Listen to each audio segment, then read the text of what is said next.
Bonjour à chacun d'entre vous. Je vous souhaite une bonne année.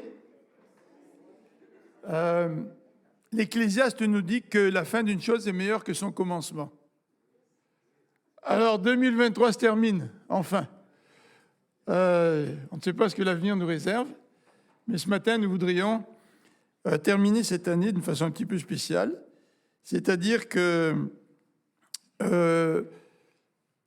Eduardo et moi, nous allons diviser l'enseignement en deux parties. La première partie va porter sur un retour sur l'année 2023, suivi d'un moment de prière. C'est pour ça qu'on n'a pas fait de moment de prière avec Josfer. On va avoir un petit moment de prière ensemble. Nous allons louer Dieu pour l'année 2023. Alors pensez-y déjà à l'avance. Pourquoi pourriez-vous louer Dieu pour l'année 2023 ?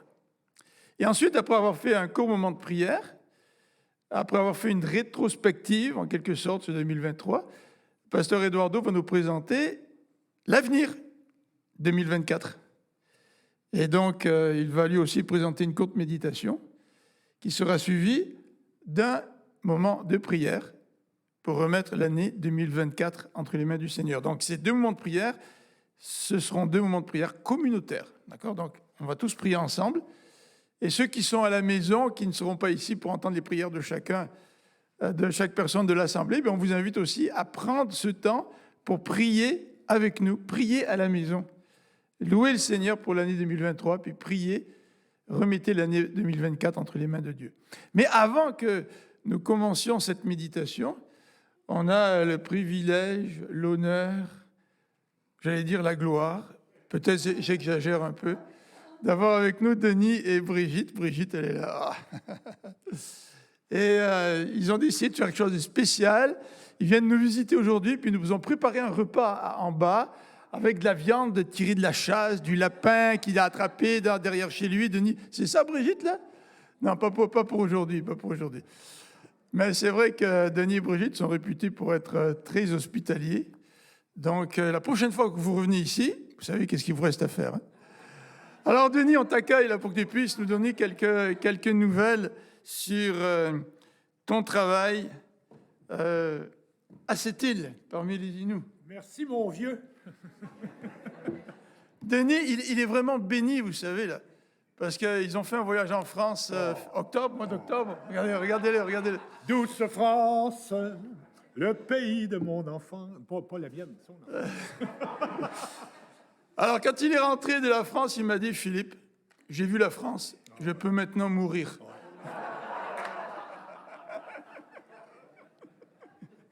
Bienvenue, Denis. Merci, mon cher frère. T'as oublié ton téléphone. C'est pas grave, il reste là. C'est bien?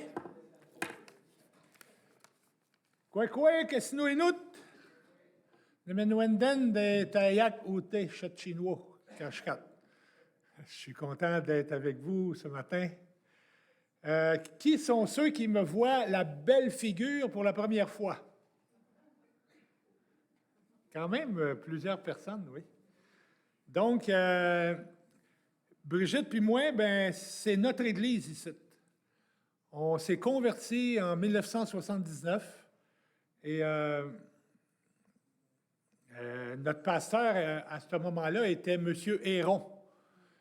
M. Héron, Murray Héron. Et après ça, on a eu Daniel Marcoux comme pasteur.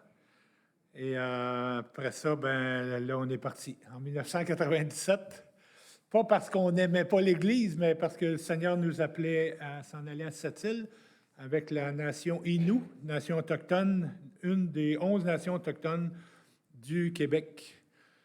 Et quand on était ici, on était vraiment très impliqués, n'est-ce pas, Daniel?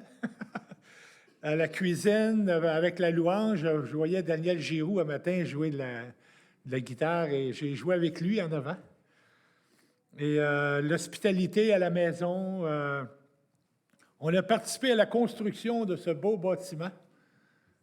Et là, j'ai eu un appel de Dieu. Et en 1990, Dieu m'a appelé, mais en 1997, on est déménagé.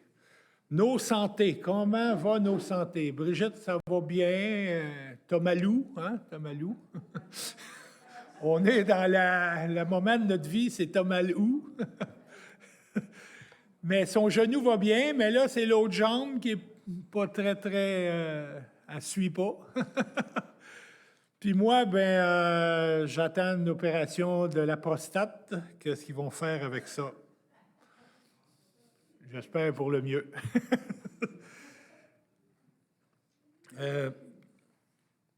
Ça, c'est notre maison. Notre maison à Sept-Îles. J'ai 10 minutes, hein? OK, merci. On a un hiver particulièrement chaud. C'est pas nouveau, c'est comme ici, là. Moi, je me rappelle que j'ai grandi ici. J'ai grandi à Vimont. Et à de ce temps-ci, là, on jouait au hockey sur les patinoires extérieurs. À tous les hivers, on jouait au hockey, puis c'était rare qu'il mouillait. Et bien aujourd'hui, quel patinoire tient le coup? Ils sont même pas faits, je crois.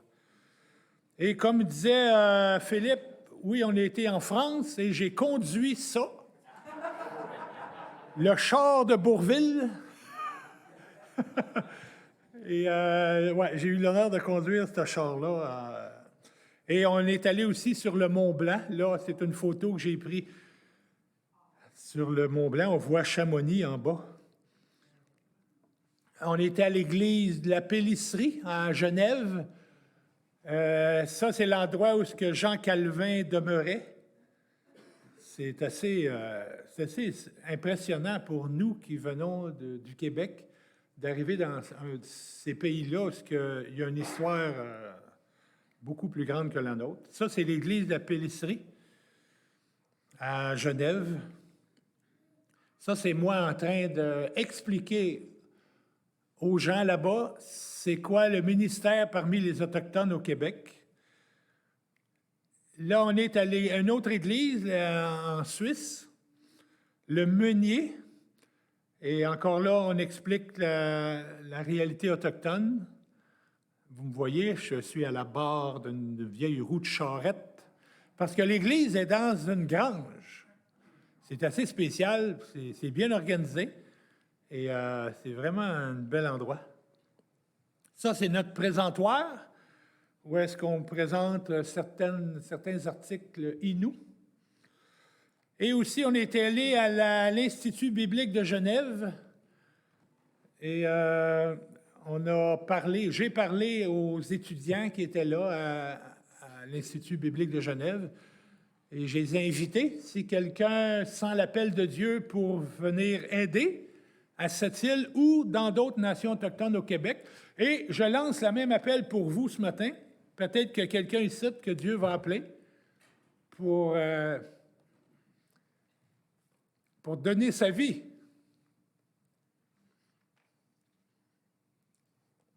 Donner sa vie aux nations autochtones. On est allé aussi, ça c'est dans une classe, parce que dans l'Institut biblique de Genève, il y a des classes pour enfants. Et là, j'expliquais aux enfants la vie autochtone, comment que les jeunes autochtones y vivent et tout ça.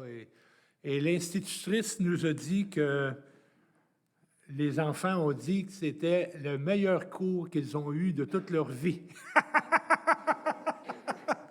C'était vraiment quelque chose. Là, on n'a pas le son, mais en tout cas, je suis en train d'expliquer aux jeunes. Ça, c'est l'institutrice. Les jeunes sont très... Là, je vais pas à l'école. Les mitaines autochtones, les bottes autochtones. Oh, on m'entend. Cache tapchtech. Explique pourquoi c'est si long. Explique pourquoi c'est si long. Le mot école. Le mot école, ça veut dire là où est-ce qu'on apprend. Kachish-Kwatuma-Chouchouap, une école.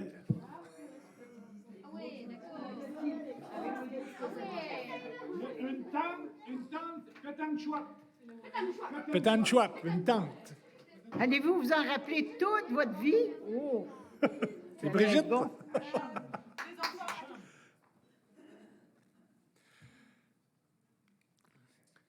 Et ça, c'est à l'église de Lyon. On était allé aussi à l'église de Lyon expliquer aussi le ministère. Et avant de partir, juste avant de partir, on a eu une personne qui est décédée à l'église Inou, à notre église. Et c'est une femme que ça faisait, depuis qu'on est arrivé à cette île, elle s'était convertie. Donc, ça faisait au moins 26 ans qu'on la connaissait. Et là, moi, j'étais déjà rendu ici avec Brigitte, puis on était sur le point de partir en France. Mais là arrive le décès. Et Daniel, j'avais demandé à Daniel de me remplacer pour les 3 dimanches à l'église. Et Daniel a accepté. Merci, Daniel. Et là, je lui demande, veux-tu t'occuper du service funéraire à l'église? Lui qui n'a aucune expérience avec les Inuits. Et il a accepté, merci Daniel, et il a vécu quelque chose de spécial. Et Véronique est décédée malheureusement, mais elle est avec le Seigneur. Et quand je suis revenu, il y a eu un autre décès. Une femme qu'on appelait bébé, bien, depuis qu'elle était toute petite, que tout le monde l'appelait bébé, donc on l'a toujours appelée bébé. Et c'est une femme, elle s'est convertie en 2006, je crois. Et c'était une femme vraiment drôle, qui aimait le Seigneur, qui aimait la parole de Dieu. Elle souffrait de toutes sortes de problèmes de santé, tomalou en abondance. Et ça, c'est ces 2 garçons qui tiennent le cercueil. Et bébé va vous dire une petite joke qu'elle m'avait déjà partagée. J'avais dit à bébé, bébé, quand que je vais mourir, tu iras rester avec Brigitte parce que tu aimes ça, bébé, faire la cuisine comme Brigitte. Puis vous aimez ça, jaser ensemble, vous couchez tard, vous aimez vous coucher tard. Ça fait que quand je vais mourir, tu iras rester avec Brigitte. Là, bébé, elle me répond de même, paf, elle me dit, non, quand Brigitte va mourir, je vais aller rester avec toi. Évidemment, c'était des jokes, il n'y avait aucune mauvaise allusion là-dedans. Elle avait tout le temps des jokes de même. On s'ennuie d'elle. Ça, c'est notre bâtiment d'église. C'est au mois de juillet. Non.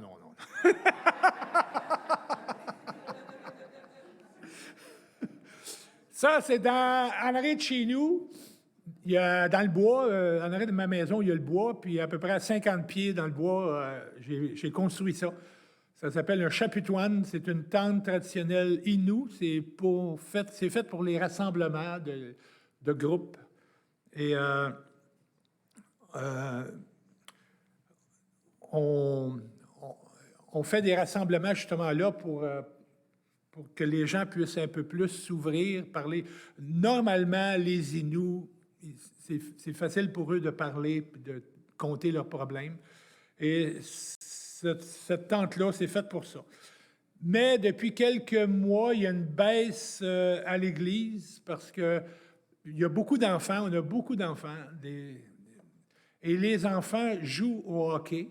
C'est merveilleux, jouer au hockey. J'ai joué au hockey toute ma jeunesse. Mais le problème, c'est que les parties sont le dimanche. Quand j'étais jeune, on ne jouait pas au hockey le dimanche. On jouait peut-être l'après-midi à 3 heures, oui, mais le dimanche matin, il n'y avait aucun sport le dimanche matin quand j'étais jeune. Mais là, aujourd'hui, tous les sports sont le dimanche matin. Ça fait qu'on perd beaucoup d'assistance et beaucoup de parents aussi voyagent. C'est triste tout ça, mais en tout cas, on se débat avec ce problème-là. Et aussi, plusieurs personnes ont de la difficulté avec la consommation de drogue et de toutes sortes de choses. C'est difficile. Ça, c'est l'intérieur du chapiteau. Vous voyez, c'est beau. J'ai mis des belles lumières de Noël. Il y a un poêle à bois. Ce couple-là, c'est un couple français avec Brigitte puis moi qui sont venus pour nous aider. Présentement, ils sont à l'Église. Là. Ils ont pris en charge le temps qu'on n'est pas là, ils ont pris en charge l'Église et ils sont vraiment, vraiment utiles. Ils reçoivent, ils ont loué un appartement à cette île, ils reçoivent des Inuits à la maison, ils vont visiter des gens. on a un groupe Messenger de l'Église. Tout le monde sont sur le groupe Messenger, puis on partage, puis lui, il partage beaucoup. C'est un couple vraiment merveilleux, mais il y a un petit problème. Ils ont notre âge. S'ils avaient 40 ans, 35 ans, 40 ans, ça serait vraiment spécial, mais ils sont vieux. Ils sont à l'âge de passer le flambeau comme nous, mais c'est ça. C'est malheureux pour leur âge. Il aurait fallu les connaître quand ils étaient plus jeunes. On a eu la fête de Noël. Ça, c'est l'intérieur de notre bâtiment. Vous voyez la crèche par terre et le beau sapin de Noël. Et ça, c'est justement le couple qui sont avec nous, le couple français. Là, ils faisaient une petite pièce de théâtre. C'est encore eux, avec les enfants. Ça, c'est après ça, on a eu un repas, on a mangé ensemble, toujours des bonnes choses, du homard, du caribou, du castor. On fait pitié, hein? C'est le mauvais côté du ministère, obligé de manger cette gastronomie-là. Et après le repas, on a eu oups, ça c'est le cadeau. Il y a une femme à l'église qui fait vraiment des gâteaux. Des gâteaux. Ben, des très beaux gâteaux. Elle pourrait se partir une business, là, franchement. Et l'échange de cadeaux avec les enfants, premièrement. Et après les enfants, c'est nous, les adultes, on fait un échange de cadeaux ensemble. Et c'est toujours un moment de plaisir de faire l'échange de cadeaux ensemble. Et ça, c'est une église en Haïti. On est partenaire depuis 2 ans, 3 ans, 4 ans, avec une église en Haïti, à Gonaïve. Et vous voyez un petit peu la couverture en tôle. On leur a payé des matériaux pour construire la couverture. La pluie tombait dans le bâtiment. Et les enfants avec eux, les enfants de l'école du dimanche. On les aide financièrement. C'est le pasteur, sa femme et ses 2 enfants, Obed Cadestin. Et on s'appelle régulièrement, chaque semaine. Et à tous les dimanches, je mets dans ma poche mon cellulaire et par WhatsApp, je prêche en Haïti dans 2 églises. C'est merveilleux, les Haïtiens, hein?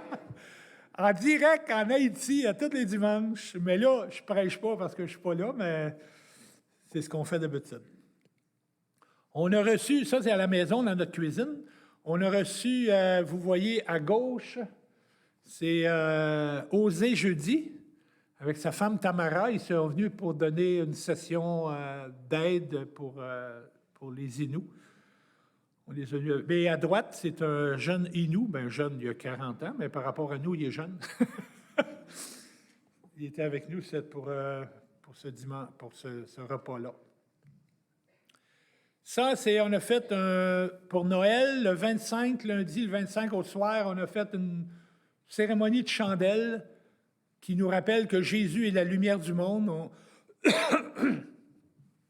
On chantait des cantiques de Noël, je lisais des versets qui ont rapport avec Jésus, la lumière du monde, et de temps en temps, on allumait une chandelle, on allait la placer en avant sur la petite table, et c'était vraiment une belle cérémonie qu'on a eue ensemble. Vous voyez, ça, c'est le petit groupe qu'on est. Et après ça, on a eu encore là un goûter ensemble, on a mangé du gâteau et toutes sortes de choses. Et notre beau sapin à notre bâtiment. Je termine en vous disant qu'on a besoin de la relève pastorale, c'est notre besoin premier. Brigitte puis moi, on a 67 ans, on est vieux.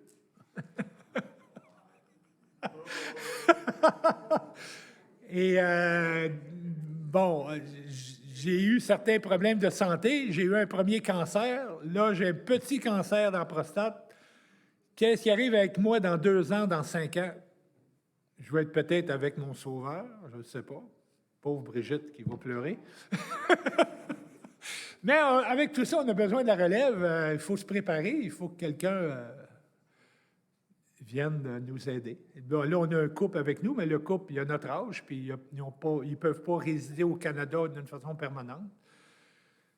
En tout cas, vous prierez pour ça, mes frères et sœurs, relève pastorale pour l'Église Innu. Ça fait que merci beaucoup. Chineshke maintenant, Kasno, Inut. À la prochaine, Yamé ou Nipsich.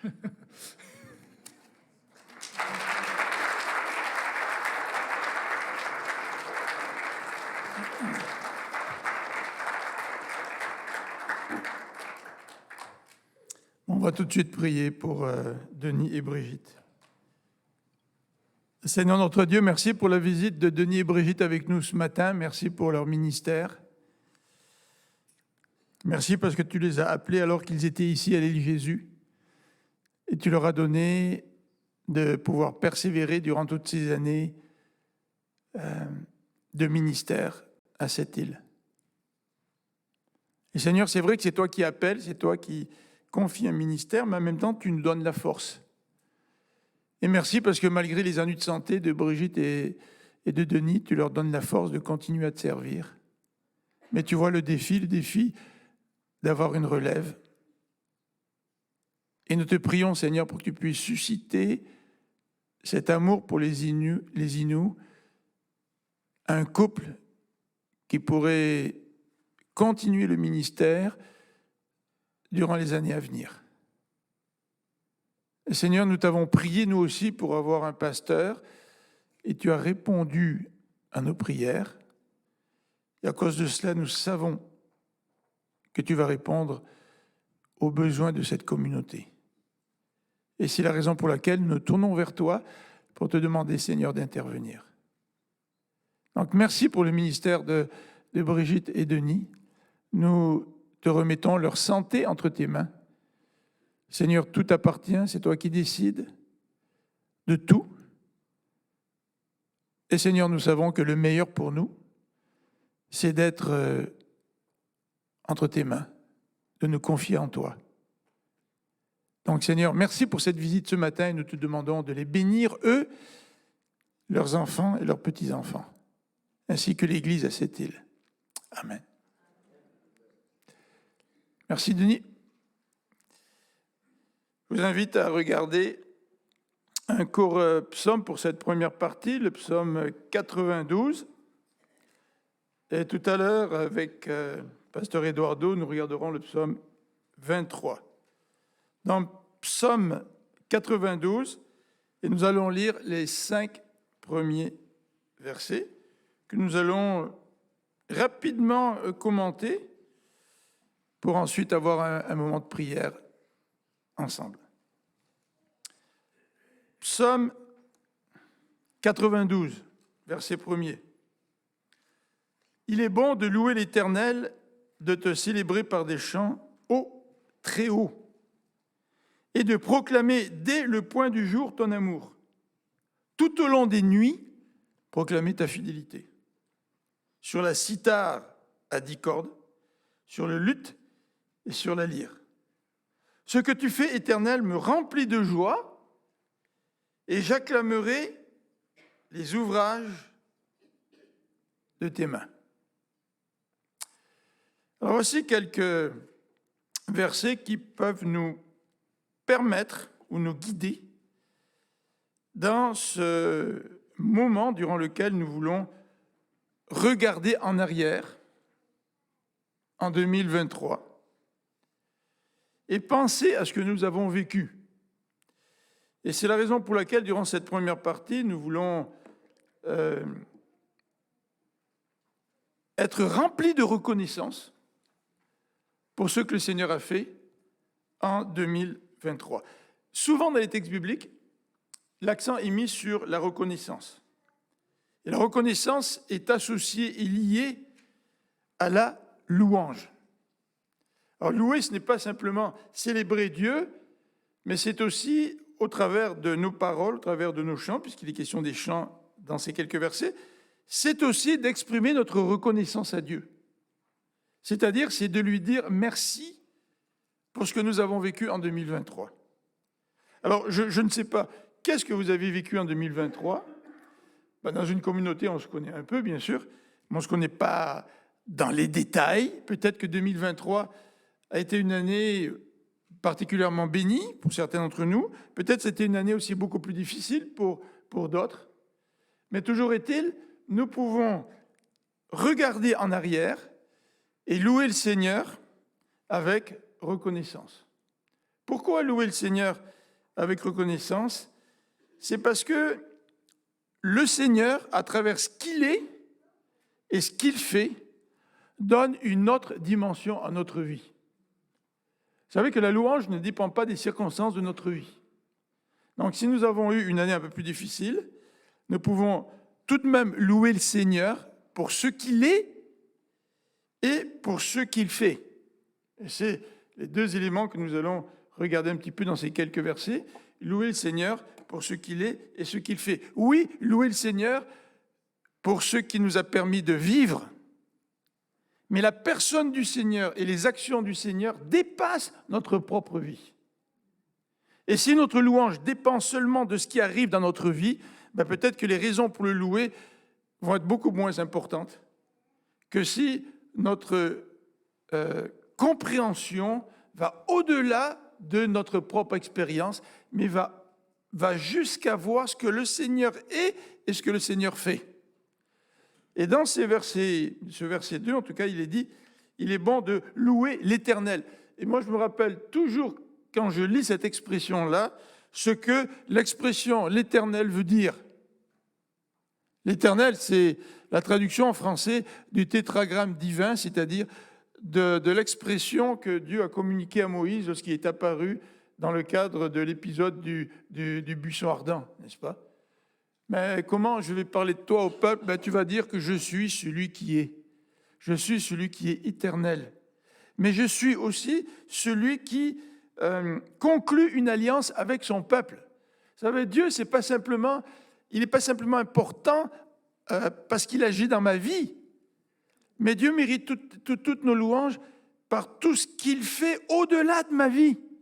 Par tout ce qu'il fait au travers de l'histoire, tout ce qu'il a fait au travers de l'histoire. Vous savez que nous, chrétiens du 21e siècle, nous bénéficions d'une alliance que Dieu a annoncée à l'avance, même à Abraham.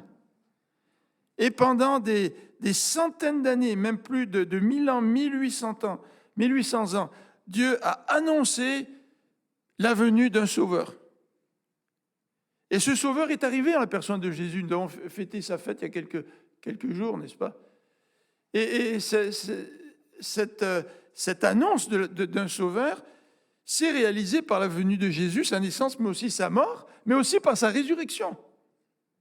Donc nous avons bien des raisons de louer Dieu pour ce qu'il a fait au travers de l'alliance qu'il a conclue avec nous par Jésus-Christ. Et la Bible nous dit que c'est une alliance éternelle. Et c'est cette alliance qui nous donne de l'espoir. C'est cette alliance qui change notre vie. Si Christ n'était pas ressuscité, quelle espérance aurions-nous? Vous savez, les raisons que nous avons de louer Dieu dépassent ce que moi je vis dans ma vie de tous les jours. Et louer Dieu, c'est aussi se rappeler tout ce que Dieu a fait pour entrer dans une relation avec nous et pour célébrer une alliance avec son peuple. Et nous sommes les bénéficiaires de cette alliance. C'est pour cela que nous avons une espérance pour l'avenir, que nous croyons la résurrection. C'est pour cela que nous pouvons vivre et mourir avec et pour le Seigneur.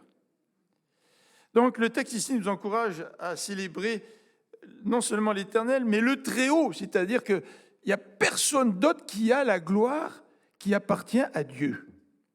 Même si vous avez eu une mauvaise année, vous pouvez faire une rétrospective en louant Dieu pour qui il est, en louant Dieu pour l'alliance qu'il a faite envers vous, en louant Dieu pour l'espérance qu'il met dans notre cœur, même si l'année a été difficile. Et nous pourrons le louer pour le privilège que nous avons de nous adresser au Très-Haut. C'est qui le Très-Haut? C'est celui qui existe depuis toute éternité. Nous avons le privilège d'être en communion avec un Dieu qui existe depuis l'éternité, un Dieu qui a créé les cieux et la terre, un Dieu qui est rempli de majesté, dont le trône est au-dessus de tous les autres trônes. Quel privilège! Vous savez, et Denis nous a parlé des décès qu'il y a eu dans votre communauté, tu sais. Mais nous aussi, on a eu des gens qui sont décédés près de nous, notamment l'ancien doyen de la faculté. Puis, vous savez, il y a 2-3 ans, avec la Covid, les parents de Marie-France, mon père est décédé. Mais c'est quand même quelque chose de savoir que ces gens-là qui appartiennent à Dieu sont en train de louer le Seigneur actuellement, là, dans les cieux, en présence de Dieu, avec les armées des anges. Ils voient la sainteté de Dieu, ils célèbrent Dieu, et un jour, ce sera notre tour. Avons-nous des raisons de regarder en arrière en 2023 et de louer l'Éternel? On va le faire dans quelques minutes, là. Et pensons à ce que nous pourrions lui dire. Deuxième élément, c'est que les versets 3 et 4 nous encouragent à proclamer qui est Dieu. Dieu, l'Éternel, est un Dieu d'amour et de fidélité. Alors, je ne vais pas élaborer très longtemps, mais nous avons tous besoin d'amour. Tous. Même ceux qui sont les plus fermés. Ceux qui n'ont pas l'habitude de s'ouvrir ou de manifester de l'amour ou d'en recevoir. On a tous besoin d'amour. Mais Dieu nous a aimés d'un amour incomparable. Vrai? Il a accepté d'envoyer son Fils qui meurt pour nous. Que son Fils meurt pour moi. Puis nous avons du mal à comprendre ce que ça veut dire que Christ est mort pour nous. Est-ce que ça nous est arrivé de comparaître en cour et d'être accusé? Et de devoir subir une peine, une sentence, mais que quelqu'un décide de la subir à notre place? Tu sais, si ça nous arrivait, cela, cette situation, peut-être que nous pourrions comprendre davantage l'amour de Dieu. Mais oui, nous avons des raisons de louer Dieu pour 2023, parce que ce Dieu-là, c'est un Dieu qui m'aime. Ce Dieu-là, c'est un Dieu qui est fidèle. Et en 2023, même si, sous certains aspects, notre vie était difficile, Dieu ne nous a jamais abandonnés. Et même si nous passons au travers de la mort, Dieu ne nous abandonnera jamais. Donc, louons Dieu pour son amour et sa fidélité. Et réjouissons-nous aussi des œuvres de l'Éternel. Puis les œuvres de l'Éternel, ça dépasse ce qu'il fait dans notre vie. Ça dépasse ce qu'il fait dans notre vie. Vous savez, moi, je reçois des nouvelles de plusieurs missions, portes ouvertes, la Voie des martyrs. Et puis, j'essaie de me tenir au courant de ce que Dieu fait. Puis Dieu fait des choses extraordinaires pour son Église. Ce que Dieu fait, ça dépasse ma petite vie, même si c'est important pour moi. Ce que Dieu fait, ça comprend ce qu'il fait chez les Inuits, hein, Denis? Ça comprend ce qu'il fait dans votre vie. Ça comprend ce qu'il fait ici à l'Église de l'île Jésus. Ça comprend ce qu'il fait dans le monde entier. Est-ce que nous pouvons célébrer Dieu pour ce qu'il fait aujourd'hui au travers de son Église? Alors je vous propose, pendant à peu près 5 minutes, de pouvoir louer Dieu par de courtes phrases, d'accord? Puis à haute voix. Quand vous essayez de prier, ne gardez pas la tête en regardant vos belles chaussures que vous avez cirées ce matin avant de venir à l'église. Elles brillent, elles sont belles, mais si vous faites ça, on entendra moins bien. Donc relevez la tête, puis parlez comme ça pour qu'on puisse bien comprendre. Mais par une phrase, 2 phrases, pas plus. Même si vous pouvez prier 2-3 fois. Louons Dieu pour ce qu'il a fait en 2023. Prions ensemble. Seigneur mon Dieu, je veux te louer ce matin parce que j'ai le privilège, nous avons le privilège, nous avons eu ce privilège en 2023 de pouvoir nous approcher de toi à chaque instant de notre vie. Toi, le Dieu éternel, le Très-Haut, loué sois-tu.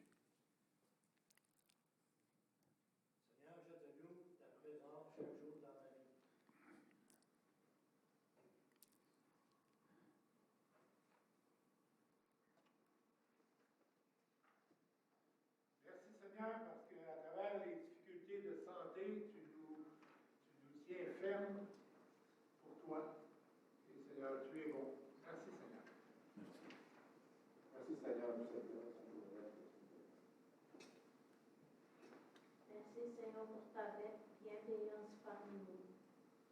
Merci Seigneur parce que tu es la lumière de ma vie. M'accorder ton pardon et j'en suis extrêmement reconnaissant. Merci Seigneur pour toutes tes bienfaits envers moi, ma famille, mes enfants. Merci Seigneur pour l'évangile. Merci pour Jésus-Christ. Merci Seigneur. Merci Seigneur pour ce que tu as fait pour nous. Tu es merveilleux, tu es bon pour nous et je suis reconnaissant pour tout ce que tu fais. Gloire à ton Saint-Nom. Amen. Merci Seigneur pour la protection que tu nous donnes dans notre territoire. La santé, l'orientation. Nous prions de dépression au nom de Jésus-Christ. Amen. Merci Seigneur pour cette foi que tu nous as donnée pour les vies éternelles.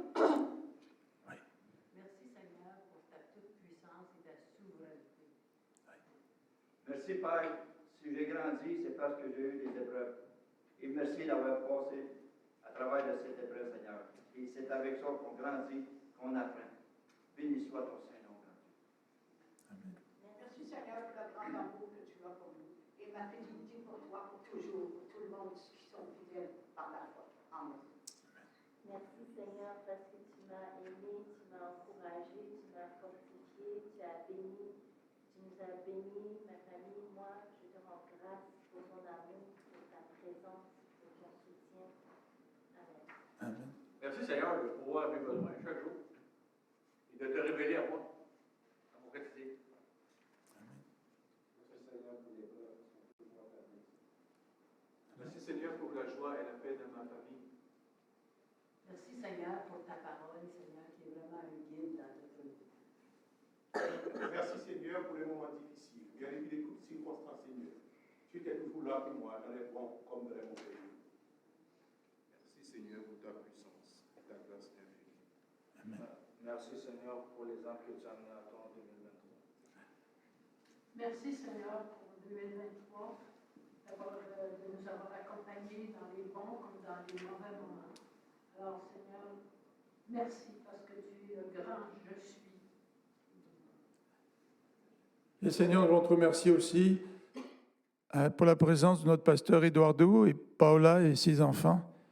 Merci aussi pour tous ceux qui sont fait baptiser au printemps. Merci Seigneur parce que tu continues à œuvrer dans le cœur de millions de gens aujourd'hui. Loué sois-tu pour 2023. Amen.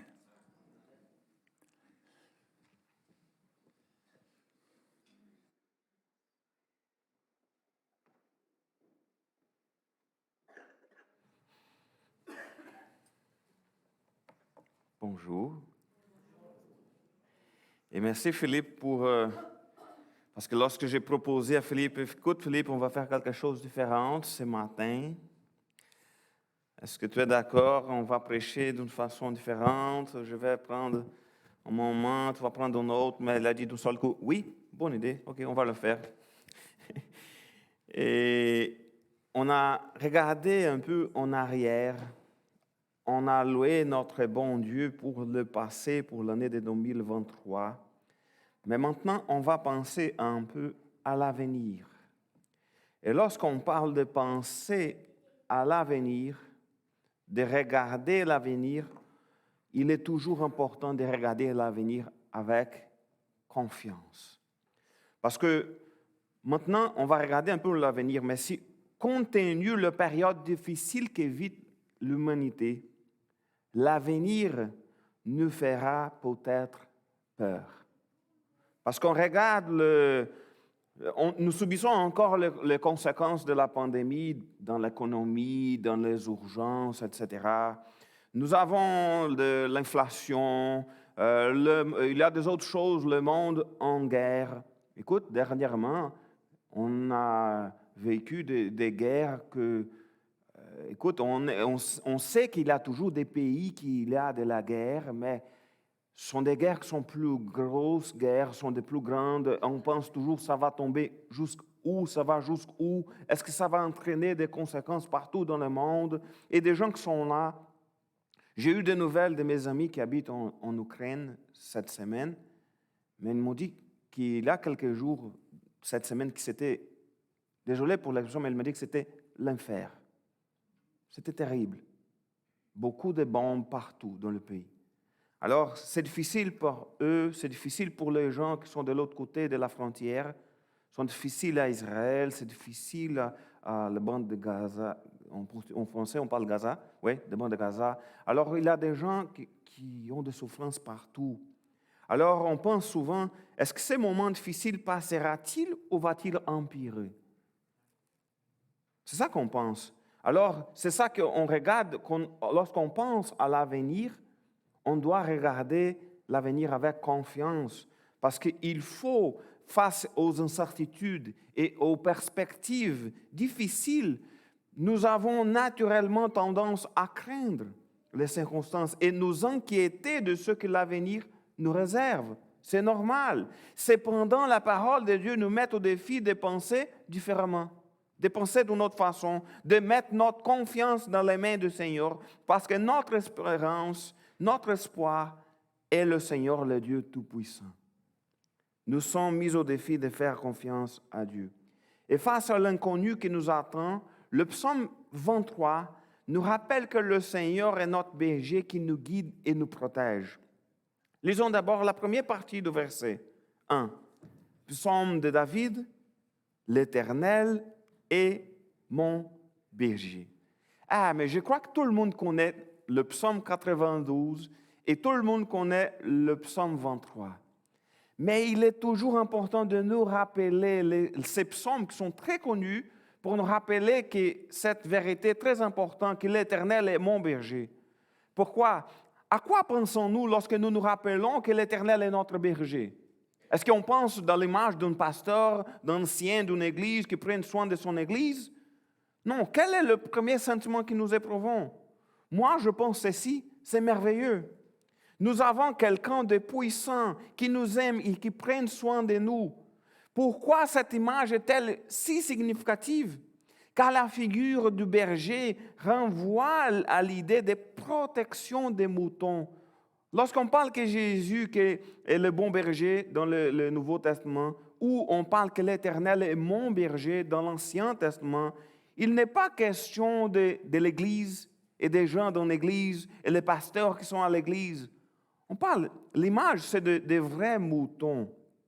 Et les brebis, en général, sont des animaux sans défense.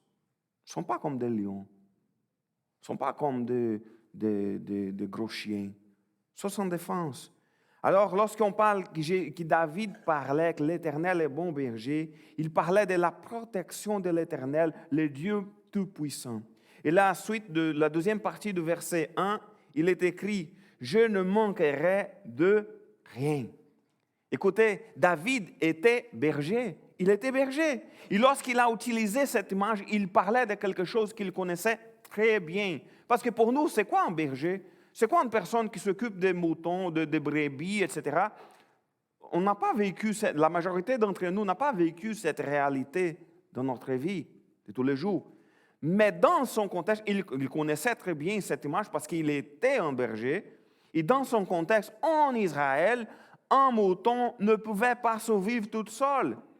Dans ce contexte désertique, les brebis ont besoin d'un berger non seulement pour le protéger, mais aussi pour leur trouver de la nourriture et de l'eau. Ce n'est pas facile de trouver la nourriture, ce n'est pas facile de trouver de l'eau dans des régions désertiques. Je ne sais pas si vous avez déjà eu l'occasion d'aller en Israël ou dans la région des pays là-bas, mais c'est difficile de trouver. Alors, mais il y a une autre chose que je dois souligner, c'est que l'expression « je ne manquerai de rien » ne fait pas référence à c'est-à-dire que je vais avoir toutes les bénédictions matérielles, je vais être riche, parce que l'Éternel est mon berger et je ne manquerai de rien. Je ne manquerai pas d'une belle auto, toute nouveau, je ne manquerai pas d'une belle maison, etc. Mais non, la question, il fait référence il parle ici que Dieu, il va nous donner tout ce qui... Ça ne veut pas dire qu'il va nous donner tout ce qu'il y a de mieux, mais ce qu'il nous donnera ce qu'il nous en a besoin. C'est ça. Et il a une chose de plus importante aussi, c'est que nous ne manquerons de rien parce que Dieu, il ne nous manquera jamais. Il est toujours là avec nous. Alors, si Dieu est avec nous, si Dieu est avec moi, je ne manquerai de rien. Parce qu'il est mon Dieu. Ma joie vient de lui, la paix vient de lui, toutes les bonnes choses dans ma vie, j'ai pu être content en lui. Alors, je n'ai besoin pas de regarder les choses superflues qui sont partout dans le monde et de dire, ah, ça me manque, j'aimerais avoir cette affaire-là. Non, j'ai le Seigneur dans mon cœur. Et ça suffit. L'Éternel est mon berger et ça suffit. Et le verset 2 et 3, il est écrit que grâce à lui, je me repose dans les prairies verdoyantes. Ça, c'est difficile dans le Moyen-Orient. Et c'est lui qui me conduit au bord des eaux calmes. Il me revigore. Imaginons des brebis qui n'ont pas de la nourriture, qui ne trouvent pas de l'eau, mais c'est mieux encore parce qu'il parle ici des brebis qui ont la merveilleuse sensation qu'il y a quelqu'un qui s'occupe qu'il y a quelqu'un qui s'occupe de chaque brebis, qui prend soin de chaque brebis. Et en tant que berger, le Seigneur ne nous laissera jamais tomber. Jamais. Il nous fournira ce dont nous, les brebis, nous avons besoin. Des prairies verdoyantes, de l'eau, de la direction, de la consolation, parfois de la discipline, mais aussi de la sécurité pour aller de l'avant, même dans les moments les plus difficiles. C'est en lui que nous trouvons refuge. En lui, nous trouvons le repos et la paix, même au milieu de la guerre. Il nous revigore, il nous fortifie pour affronter les jours difficiles et il nous conduit aussi sur la bonne voie. Le reste du verset 3, il est écrit, « Pour l'honneur de son nom, il me conduit sur le droit chemin. » Au début de notre vie chrétienne, lorsque le Seigneur a fait de nous les brebis de son troupeau, que nous nous sommes repentis de nos péchés, nous avons pris la décision de suivre le bon berger, de vivre selon ses directives, selon le conseil, mais tout au long de notre vie, on va avoir des moments où nous nous trompons parfois des chemins, où parfois on pense qu'il est bon de vivre comme l'homme livré à lui-même, mais ce n'est pas une bonne idée. Pour jouir de la bénédiction accordée aux brebis du troupeau du Seigneur, il faut vivre sous sa direction. Un mouton ne sait pas où il doit aller. Ne sait pas. Cependant, notre berger, il marche devant nous. Il nous montre le chemin à suivre. Et c'est lui qui nous conduit vers de verts pâturages, suivant notre bon berger. Et enfin, nous n'avons pas à craindre. Ça, c'est le plus difficile. Devant l'avenir inconnu que nous avons, dans telle situation difficile, de n'avoir rien à craindre. Lisons le verset 4. « Si je devais traverser la vallée où règne d'épaisses ténèbres, je ne craindrais aucun mal, car tu es auprès de moi. Ta houlette me conduit et ton bâton me protège. » Le message de ce texte, c'est qu'il est toujours là avec nous. Même dans les moments les plus difficiles de la vie, il ne nous abandonne pas. Jésus, notre bon berger, a donné sa vie pour nous parce qu'il se soucie de nous, ces brebis. Il nous aime, il prend soin de nous. Et comme nous l'enseigne la parabole de la 100e brebis, le berger part à la recherche d'une seule brebis égarée. Et c'est-à-dire qu'il nous aime. Quel grand amour du bon berger pour nous. Le Seigneur est notre berger et il nous donne la sécurité nécessaire pour marcher dans la vallée de l'ombre de la mort sans craindre le danger. Le Seigneur est notre berger et il ne nous abandonnera jamais. Même si nous ne savons pas ce qui nous attend, nous n'avons rien à craindre car le Seigneur est toujours à nos côtés. Il nous guide, il nous fortifie et il nous protège. Mettons notre confiance en Dieu. Regardons l'avenir avec confiance. On va faire un petit moment de prière, comme on a fait pour le moment de reconnaissance. Et on va faire avec des phrases courtes. On va mettre dans la main du Seigneur notre avenir.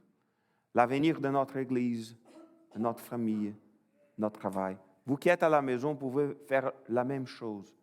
Prions ensemble. Mettons l'année 2024 dans la main de Dieu. Mettons notre vie, notre famille. Confions en sa direction et en sa grâce pour ce qui est à venir. Prions ensemble.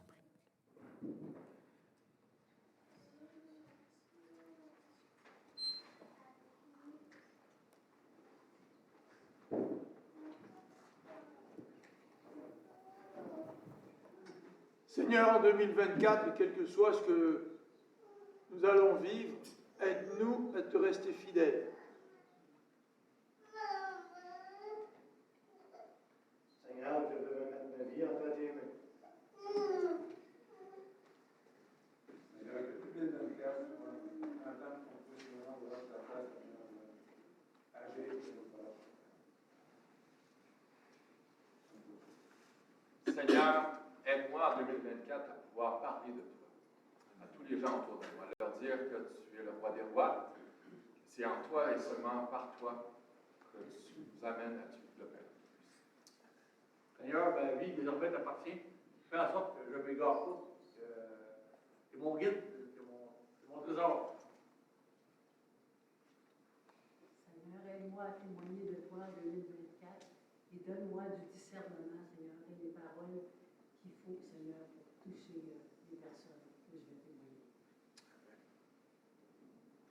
Seigneur, aide-nous à subordonner tous nos projets, tous nos désirs à ta volonté. On peut planifier bien des choses dans notre année, Seigneur, mais il faut que ce soit conforme à ton plan. Donc, Seigneur, aide-nous à mettre tous ces projets-là entre tes mains, à y penser et à les subordonner à ta volonté. Seigneur, que l'année 2024 soit une année de délivrance, de victoire, de guérison pour chacun d'entre nous. Seigneur, je te remercie parce que tu es mon berger, tu es mon papa en Jésus-Christ. Alors, je te remets l'année 2024. Je te remets, Seigneur, ma famille, mes enfants, ma vie est entre tes mains. Au nom de Jésus. Amen. Ton Esprit Saint, consolateur, continue à nous appuyer puis à te rester fidèle à ta foi. Amen. Sainte Pascalès, 2024 soit peut-être aussi l'année de ton retour. Qu'on soit prêt à te voir venir et à t'attendre. Seigneur, si tu ne seras pas présent dans ma vie, si tu ne seras pas présent carrément tout court, aucun de nous sur la terre ne serait présent. Nous serions en enfer. C'est pour ça que je termine ma vie, Seigneur. J'ai entièrement confiance en toi. Seigneur, je veux garder l'assurance de ta présence dans ma vie. Seigneur, et être toujours prêt à te servir, à la gloire de ton nom et pour le bien de ton nom. Oui, Seigneur, nous mettons dans tes mains notre avenir. Chaque jour, nous puissions avoir la confiance en toi, qu'on peut garder l'espoir, pas dans les circonstances, ou que nous ne puissions pas garder l'espoir dans les choses que nous avons ici sur la terre, mais qu'on puisse garder les yeux sur le ciel, qu'on puisse regarder vers toi, qu'on puisse regarder vers et savoir que tu es notre espoir, tu es le bon berger, que notre vie est dans tes mains. Prends soin de chacun d'entre nous, que notre vie soit toujours dans tes mains. Prends soin de notre famille, prends soin de notre Église, que nous soyons de plus en plus fortifiés en toi. Prends soin de chacun d'entre nous qui est malade, que nous puissions avoir la force qui vient de toi. Bénis l'année 2024, qui puisse être une année où nous puissions être de plus en plus près de toi. Au nom de Jésus. Amen. Et on va chanter un dernier chant qui parle « Réjouissez-vous toujours dans le Seigneur ». Alors, c'est ça qu'on va faire maintenant. On va nous réjouir dans le Seigneur. Nous allons chanter Philippiens 4, qui dit « Réjouissez-vous dans le Seigneur ». Je le répète, réjouissez-vous. Mais il y a d'autres choses. Que votre douceur soit connue de tous les hommes. Le Seigneur est proche. Ne vous inquiétez de rien, Mais en toute chose, faites connaître vos besoins à Dieu par des prières, des actions de grâce. Et la paix de Dieu qui surpasse l'intelligence gardera vos cœurs et vos pensées en Jésus-Christ.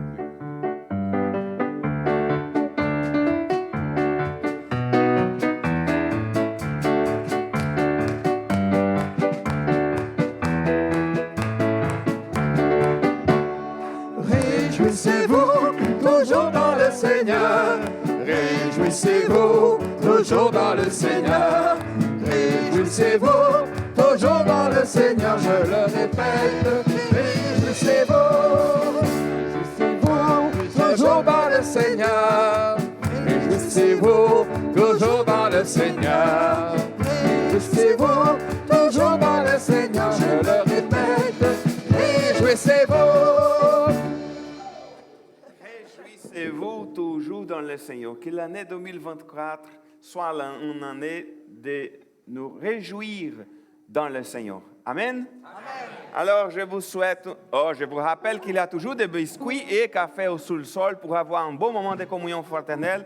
Je vous souhaite une bonne semaine et une bonne année 2024. Que Dieu vous bénisse. 2024. Qu'est-ce que je dis? 2004? 2024. Que Dieu vous bénisse. Bonne semaine. Réjouissez-vous toujours dans le